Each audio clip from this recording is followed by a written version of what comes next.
Okay, today we have a guest that might become a constant co-host, which we very much hope. But today we get to talk to Carol. She's a psychotherapist, PhD, psychology, and also a neurodiversity specialist, neurodiversity advocate, Neurodiverse person. and neurodiverse person. Awesome. I'm Dr. Tom, psychiatrist, specialist in neurodiversity. I'm a neurodiversity advocate, and this channel has a clear, unapologetic stance in defense of neurodiverse people. No BS, no virtue signaling, just solid, honest content grounded in science, lived experience, and real-world relevance.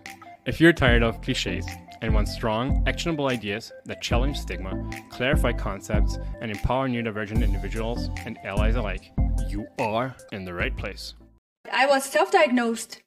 Awesome. Yeah, 5 years ago no, 6 years ago, just before I started my PhD. And it took a while for my psychiatrist to be like, okay, let's see, because you might be just anxious, you never had issues at school, so maybe ADHD is not your thing. And then after a while, it was really obvious. And maybe this is one of the things that we're going to discuss, like how getting diagnosed can help you and improve your quality of life. But yeah. We just released an episode about ADHD misconceptions. I feel like we're describing what your psychiatrist went through, probably describes very well what misconceptions medical service providers have as well. Yeah. We didn't release this one yet, but we already recorded the one about self-diagnosis, which is something we really strongly embrace. And we sure hope people go towards self-diagnosis, not only discussing the fact that people might not have access, but also because it's just an easier way in. Exactly. It makes the imposter syndrome maybe harder afterwards. Yeah, definitely.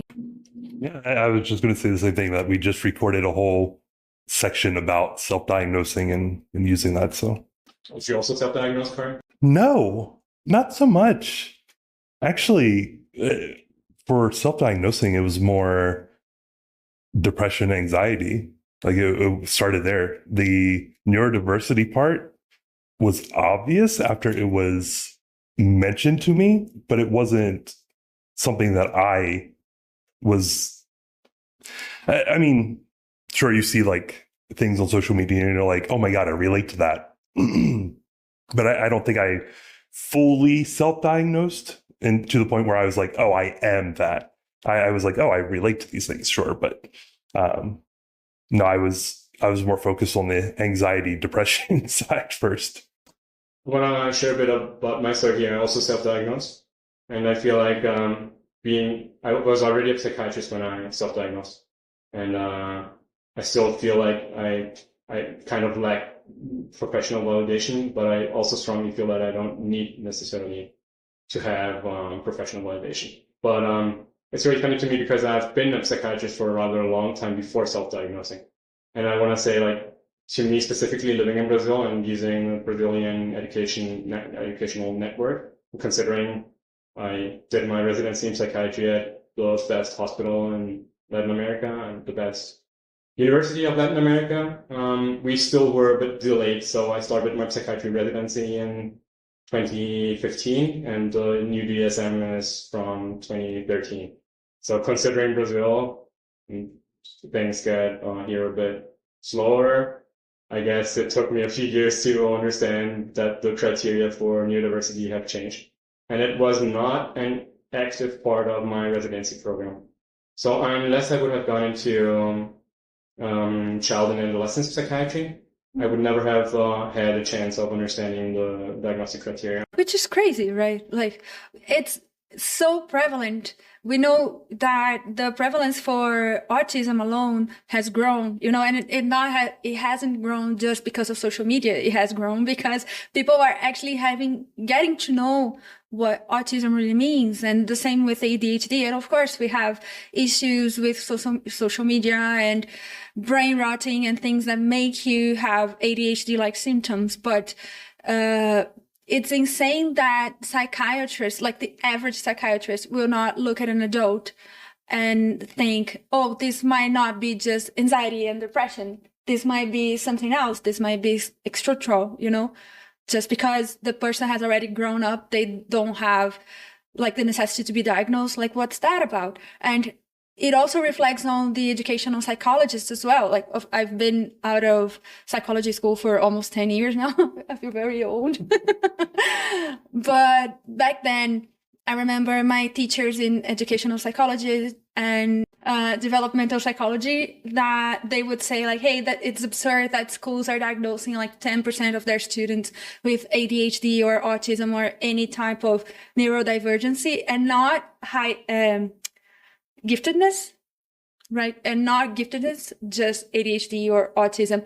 And teachers were like, oh, that's absurd. We are just labeling people and making them feel bad about themselves. We should discipline these children. And this was in one of the best psychology schools in São Paulo, which makes it one of the best psychology schools in Brazil, and we heard stuff like that. And now 10 years later, we learned that, 10% of the population being neurodiverse is pretty accurate. How did we miss that? There's a lot of prejudice around it. I think this is the reason why we have so much imposter syndrome as adults. 100%. I feel like people get to the diagnosis through social media as well. And I feel like this is a good trend. People are going to say, as a generation or as a society, we're getting more autistic or more neurodiverse overall. But I want to say that we've always been neurodiverse, or we just didn't realize. And exactly. We thought we were lazy and dumb. I feel like previous generations felt like we're going to deal with this like real man through alcoholism and depression and suicide. Yes. Punishments for kids too. With school, if you're not doing good in school, it was, you take away your video games, you take away your TV, you take away, it was always punishments for not doing well. Yeah. So just to frame this as our discussion about imposter syndrome, the fact that we need social media nowadays, and we will still need social media for a few years, I guess, until we get to that final version of late stage capitalism that's really utopian and perfect, to get people to understand that there is neurotypes out there that don't function like neurotypical function. And but the fact that this is related to social media makes the imposter syndrome a bit worse. But it's not just our own imposter syndrome, but it's also the imposter syndrome by proxy. Whereas we receive or we assume the narrative of society and their peers or family as to what relates to what neurodiversity really is. So ADHD, there's many misconceptions about what ADHD is. It's probably the most common one, but thinking about the three big neurodiversities, like considering ADHD, ASD, and giftedness, high ability, any of those, the normal non-professional person that's talking to you at the bar will feel like they're secretly incapacitated to diagnose or not, or exclude your diagnosis. And I think this need for validation, it comes along our history, like we grew up being gaslit, right? Absolutely, all the time. I don't have autism myself, but I do have ADHD. I think the experience, you can talk more about that, Tom, if you want. I think it would be very enriching. But as ADHD person, an ADHD girl, people would be like, oh, she's just too impulsive. Oh, she speaks too much her mind. Or she just wants attention. I grew up hearing stuff like that. And actually that was just impulsivity. I didn't want people to, I didn't need to speak my mind. I was just speaking my mind. That's different, So you have, and being a woman, people would be always like judging you for doing that, for speaking your truth, or to disagreeing with authorities or professors. Or I grew up in church, so with your pastor and stuff like that, So I would always be the person who would never shut up about the things that I saw that were wrong. And I was so severely punished by that, and that left so many scars in my personality overall, but also over my self-esteem. So when we are looking for validation in the world, it's not that we are doing that consciously. We are just doing that because it's the way that, because this is how we do. We search for the scratch, the bare minimum of validation just to feel like we are not the worst people in the world. I don't know, Corey, how is your experience? Yeah. You can talk a little more about that too, but that's how it's been for me. And accepting my diagnosis, such a relief. I always tell my clients, it's so good to give up on being a good person and just accepting to be yourself, because this is when you get to contact the good side of being neurodiverse, you know, at least that's my experience so far. One of the things that came to mind when you're talking about that is the need to relate to people, where we speak our mind, or there's that, I think it's a commonly known trait where if you share an experience with me, I'm going to share my experience with something similar to connect. And a lot of people take that as you want the attention, but it's not. That's how I can tell you that I understand. Yes.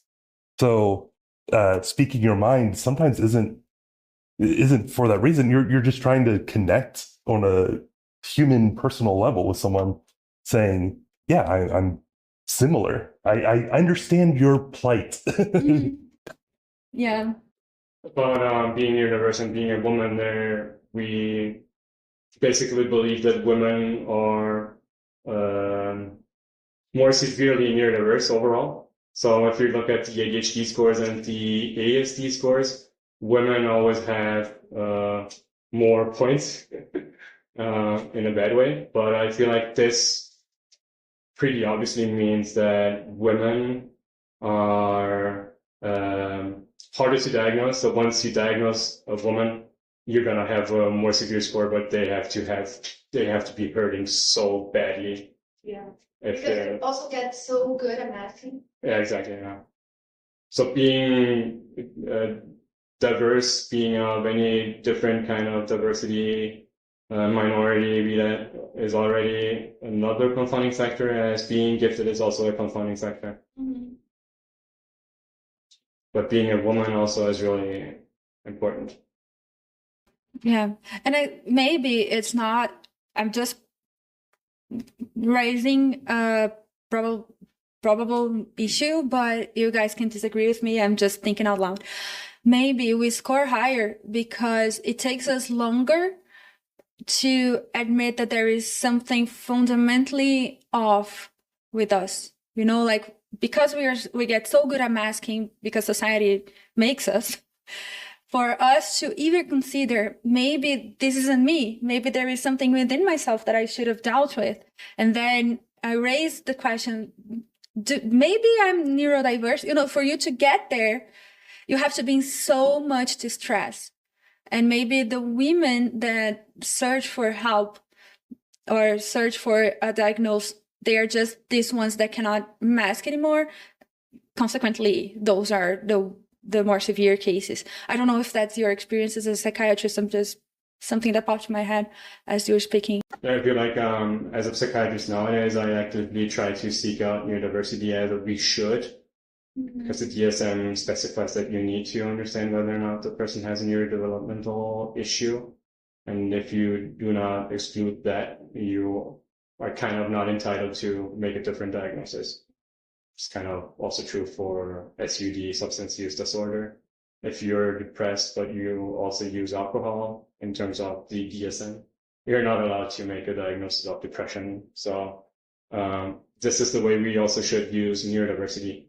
But I'm pretty sure that most professionals still don't look proactively. And it's the other way around. Like, we can only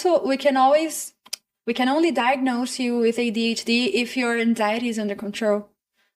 It's never, let's see if you are ADHD, and that actually raises your anxiety. But it's a very common occurrence in my experience that people, once we treat their anxiety and they get to reasonable levels so we can use a psychostimulant, people won't use any medication anymore other than the psychostimulant. Yeah. And the psychostimulant also gets to be rather sporadic. Are you feeling like an imposter right here with that? No, I am. I'm taking it in, because what I'm doing, and this is probably a trait that maybe you two can relate to too, is the moment you started talking about diagnosing women, for example, my mind went, yeah, women are underdiagnosed. So yeah, you have the more extremes that come out because if they are underdiagnosed, you're only going to see the edges, right? But then you started talking about it. So I was like, oh, I don't even need to say it. So I'm just like predicting what you're saying. And then you say it and I'm like, okay. That's a good client. That's a client that already has his therapist like in his mind. You already get your psychologist talking to you. Yes. But I feel like I did that most of my life too. Like movies, school, everything. Predicting, I feel like was always, I don't know if it's actually a trait of ADHD specifically, but maybe. Are you also high abilities? That's really hard to admit to. Yourself? Yes. First comment on a YouTube video will be, yeah, this fucking asshole thinks he Society is not prepared for that. No. It would be easier if I just called you guys gifted. That's much easier than you guys admitting to be gifted. Sure. Yeah. Yeah. I mean, I can look at it logically and go, yeah, I did well in school and things that I liked. That was the other thing is like, it's hard to admit being gifted because there's so many, yeah, I was gifted in this, but then I really hated this topic. So no, because I just didn't care. Because I'm not the absolute best at everything that I've done. Yeah. So I cannot be classified as gifted. Absolutely. Yes. Yes. So I'm that's just a fine. lazy piece of shit. Mhm. Uh-huh. Me too. Awesome. It's really interesting because the two of you share contingencies, social contingencies. Like Carol, by being a woman, there's really strong structures and rules set in place that kind of, I guess, helped you mask. And Korea as well, by your family's restrictions, trying to get you to quiet down and sit still. You also had Oh my God. We've talked about that a lot where like going to restaurants, and this was a culture shock for Brazil for me, was going to restaurants and how loud people are when they talk and accepting that that's okay and that's normal. But growing up, my family was very much, if we're out in public, you calm down. If you talk you don't talk over each other. A lot of things that we had to work through with that. Oh my God. I don't know how I would never be able to fit in. You know, I live with my boyfriend for a while now, but I remember the first time I went to his house. He's an only son, and it's just the three of them, his parents and him. And the first time that I went there, they were sitting around the table and talking, one person at a time. And I was like, what should I do with my hands? Like, I don't have the behavioral repertoire to exist in this environment. And I remember being so shocked. And then the next day I went home, he went with me like to my parents' house. And I told them, and all my family started cracking up like, oh my God, this exists. I cannot believe that this is a real thing. People do that because there is absolutely crazy. Everybody's always speaking one over the other, you know. And it's not just being ADHD, it's also being Brazilian. So I feel like maybe there is an overlap between being Brazilian and ADHD that allows us to suffer a little less in that sense. Sure. Right. Yeah. And I don't know, like once I was talking to this German person in one of my trips, and he was like, oh, but I'm a little OCD, but who isn't? And I was like, no, we say that about ADHD back home. No, your country is OCD, my country is ADHD. Very German thing to be. Like, OCD is probably the German stereotype. Yeah. You know, in the US, I think so too. I think OCD is more, I will say ADHD maybe has become the new with social media. But before, when I was younger, I remember OCD was the thing. Everyone was, I organized my bookshelf because I have OCD. I'm like, you're just organizing your shelf. It looks nice. It's not OCD.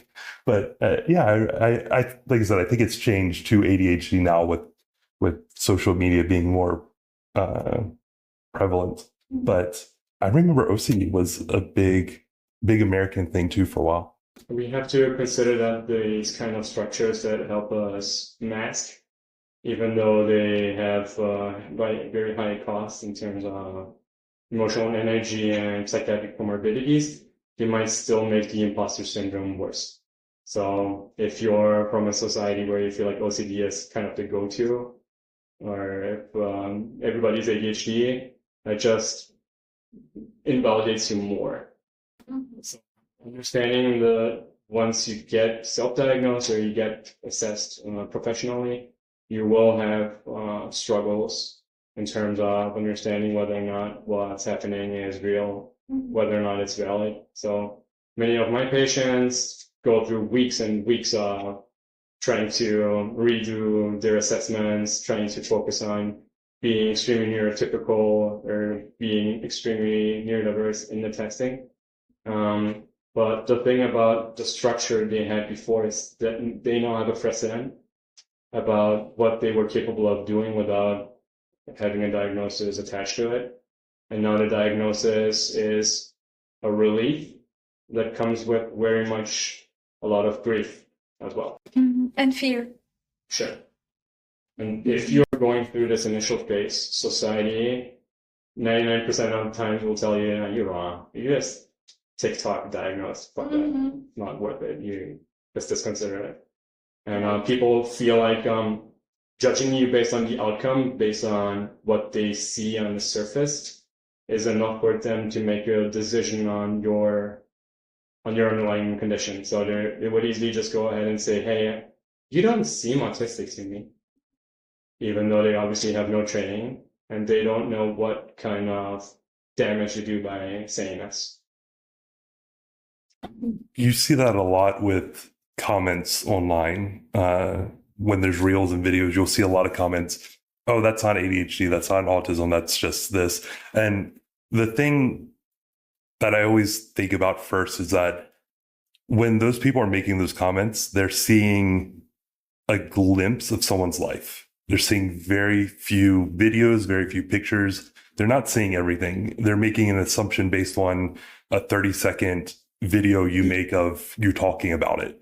So I try to, at least personally, discredit when people make comments where try to armchair psychiatrist online about those things, because they're not seeing every single second of someone's life. So it's pretty easy for us ourselves to assume that narrative. It's pretty easy for me to feel like, hey, but I went through college and I had this and that achievement, and I feel like, hey, how could I ever say that I have any neurodiversity because based on the outcome? But we don't realize that we could actually have a much easier life if we do treat our diagnosis better. Yes. So if you are in the imposter syndrome part of your life where you question your diagnosis and you have to go through all the do's and the don'ts of how to disclose and how to mask and unmask and how to self-advocate, it's really important that you understand that this is a normal part of being assessed, even if you're not starting off with a self-diagnosis. Even if you're being diagnosed by a third party, you still go through this. But it's really important you understand that your diagnosis is not just based on a whim. It's not based on a BuzzFeed quiz. It's based on scientifically valid criteria that have been shown over and over again to be valid, because we understand that by treating people that meet the criteria, we can expand their lifespan, their health span, their quality of life, and the way they are perceived by others. So let's say you're 50 years old and you secretly feel like you're ADHD, but it manifests as accumulating stuff further. And you feel like, okay, maybe it's too late for me. I don't want to get diagnosed, even though I feel like it does make sense. And then you get a chance of talking to someone and understanding that if you're treating your ADHD right now, maybe you'll stop being a hoarder. Maybe people will come to visit you more. Maybe your grandkids will actually enjoy being at your place. And you're gonna change the story of your whole genealogic tree. So you will change the story of your whole family starting there. So even being late diagnosed shouldn't be a reason in most situations to not get the correct treatment, because you might still expand your lifespan. So you guys know how men usually have a lower life expectancy than women have, right? Yeah. But once men get over this crucial phase of like 15 to 25, when they're just especially stupid and do stupid things like trying to light your fart on fire. And, If they survive that. if you survive that, your life expectancy actually gets much closer to the life expectancy of the woman. And the same is likely true for neurodiversity. If you we have to discuss like at least 3 different angles about this. I'm going to start with the most terrible one, I guess. The most tragic one is if you consider ASD overall. ASD overall has a really, really low life expectancy. Like it doesn't exceed 50 years at all. But we have to consider that this is probably not the ASD we're talking about for the late diagnosed or for the adult diagnosed ASD. We're talking about ASD overall. So even the really high support individuals are part of this statistic. And then we get all the medications that will alter metabolic health, that will alter mental health, also that will end up in a really bad result overall. But if we consider only high functioning ASD, we still get to about 5 years of lower life expectancy overall. That's insane. Yeah. And then moving on to the intermediate between the two of those, ADHD. ADHD, when you're diagnosed with ADHD, you can expect up to 10 years lower life expectancy. That's about the average for ADHD. But here is the thing, and this is the important part of it. Like, what is true for men that survive the crucial men phase, if you're late diagnosed ADHD, you can still expand your lifespan to probably mostly average life expectancies. And this is probably likely true because first, stimulants work really well. And second, you've already survived the crucial phase of where you could have more accidents or more substance abuse or more psychiatric morbidity because of the ADHD. So you might come to think of yourself being ADHD at the age of 35, and you do realize that you've been treating anxiety for over 15 years for no reason, and it was actually ADHD. That still feels like the sunken cost bias, where you feel like, fuck, I've taken that many antidepressants, fucked up my metabolic health. I'm now pre-diabetic because of all the medications I've been taking. I'm dependent on sleeping medication and whatnot, and you feel like, okay, I'm just going to carry on because inertia is a hell of a drug. But you should consider that you're still perfectly capable of turning your whole life around and having at least still 10 years of life expectancy to gain, even at 50. I'm curious, with talking about the 10-year range, is it just, or these studies, I don't know if you know, but are the studies just on medication use, or is it also like bad decision making, like maybe eating more unhealthy, and then when you get diagnosed your own medicine and stuff, you're able to, I feel calm and focused, I could cook and I could be a little bit, is it including all of these aspects, or is it just strictly focused on medication? There's 2 types of study. The one that I described earlier, the 10 years life expectancy reduction, it's just a global populational study. It don't really matter. They don't really care about your decisions, whatever. They mostly include as risk factors about half accidents, and the other half is some form of psychiatric comorbidity, even if that's just social isolation. But and the other type of study shows that if you're using stimulants adequately, the medication that's right for you, you practically normalize that. So I guess trying to answer your question, that most of what happens to ADHD is in some way a psychiatric consequence. Even the accidents, I feel like, are. Because you get to a point of being so anxious that actually your anxious pattern of trying to check if you did turn the stop off doesn't kind of shuts down, you get depressed, and then you might have an accident as a consequence just because of psychiatric comorbidity. So that's not exactly the way the studies put that, but I still feel like it's definitely valid to say that the life expectancy reduction is due to psychiatric comorbidities that are practically unavoidable.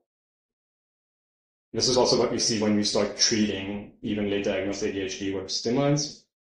They usually end up not needing any psychiatric medication anymore, other than the stimulant. And then the stimulant still teaches them something about who they are. Because let's say you're 35 and you just learned you have ADHD. You still have Yes. You've heard the narrative of you being lazy or not interested or stupid or defiant so many times that you come to believe it. And you have actual proof, because we don't succeed in everything, right? Sometimes we screw up. Sometimes we forget things. Sometimes we just don't get the grades that most people do. And that doesn't mean that you're stupid, but because you have experiences and people telling you that, you actually internalize this. And I think that maybe I stepped into your point. No, you didn't. No, but I was going to say that imposter syndrome or imposter phenomenon, whatever, comes out of this incoherence between the things that we feel that we are, this narrative that we tell about ourselves, that we tell to ourselves about ourselves, and what the world sees in us. So you don't feel like an imposter because you are screw up in absolutely everything. You feel like an imposter because you actually do things and you conquer things, but you feel like you shouldn't. Does that make sense? When you say that you shouldn't be able to do it, you're saying according to your history of learning of who you are. Okay, so not about the neurodiversity, but about your history of growing up and stuff. So exactly. Good example for this would be school, I guess. When you take different subjects, you for me, science, math, great. English, not so much. And now I'm an English professor now.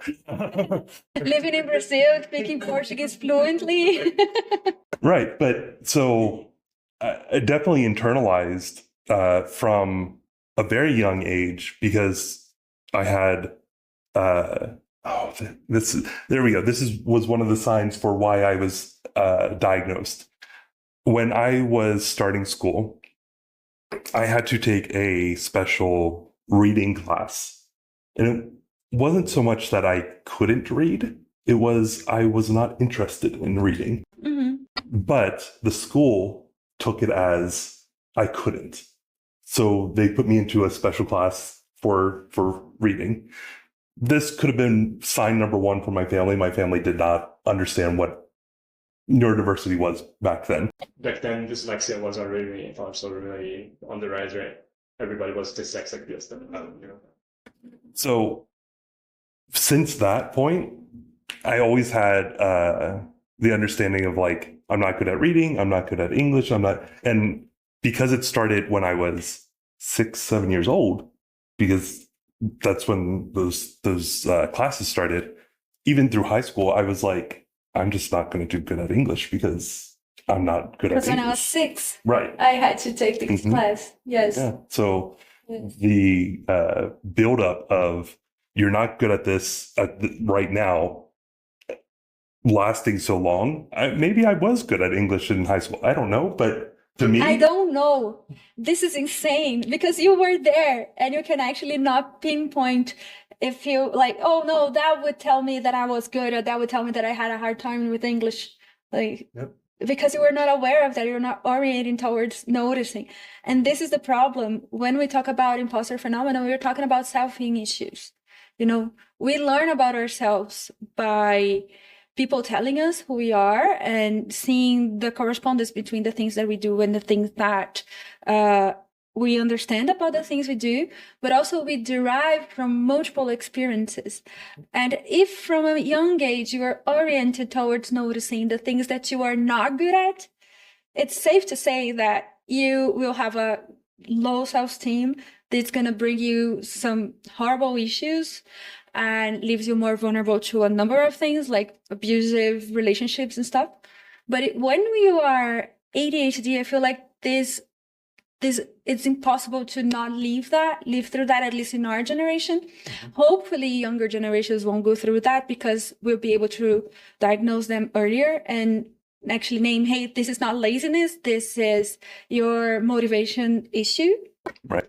You know, but for us, for our generation growing up with that, we are left with the horrible assignment in therapy to learn other things other than I'm a screw up, or I'm lazy, or I'm a piece of shit. You know, okay, you learn that you are those things, but what else are you? You know, it's not possible to unlearn something you learned. It's possible to be more aware of other things that you are, and hopefully you noticing that you are other things that can be good.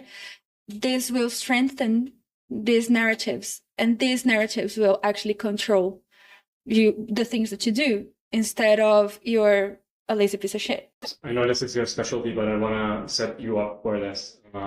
So in DBT, all premise, and I'm probably pretty sure ACT is the same way. Those are third wave of CBT, which is cognitive behavior therapy. And our premise is that everybody always tries their best. And so that also means that somehow, if you catch yourself in the narrative of feeling like you are a screw up, or you are lazy, or you are defined, there's a good chance that's not true. There's a good chance that there is something that hinders you from achieving, producing whatever society asks you to produce, to not call you a screw up or. And you are everything that you are because it worked at some level. So just again, clarifying my understanding of what you just said. So the idea is that everything I do, I am trying my best at it. If I don't succeed at the task, it's not because I wasn't trying. It was more, I'm just not meeting expectation. I got lost there. You're just not capable. It's not because you're sabotaging yourself, or because you're secretly not wanting. Yeah, exactly. Okay. There's no magic mystery that makes you not capable of doing so. Okay. But we end up trying to cover up our deficiencies by giving us narratives, such as I'm lazy, I can play FIFA, but I cannot do algebra.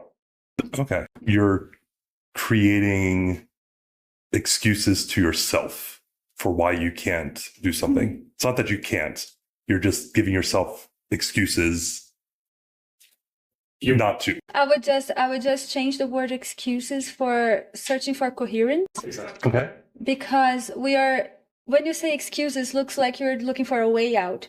And most of the time we are just trying to understand, you know, why can I do this? Why everybody goes well, everybody has good grades in English, but must be because I'm lazy, must be because I have some problem. You're just trying to make sense of this word, you know?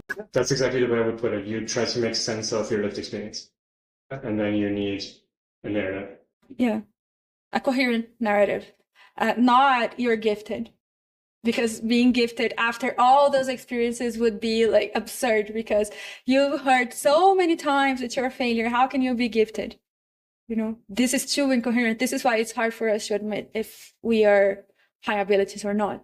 Sure. And going with gifted, even when we were talking about it earlier, I was very specific in like, yeah, I can say I'm gifted in these areas. So even, which is a step up, I imagine, from where you were 5 years ago, right? yeah.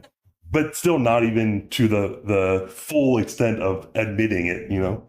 But I think it's kind of healthy that we can be parts of stuff. You know, we can be autistic or ADHD, but that's not who we are. This is just a part of who we are. And We can be gifted at things and others not, and that's okay, you know. A healthy sense of self is a flexible sense of self. It's a sense of self that contains multitudes, good and bad. Thank you for watching. Please subscribe and get notified when our next episode drops.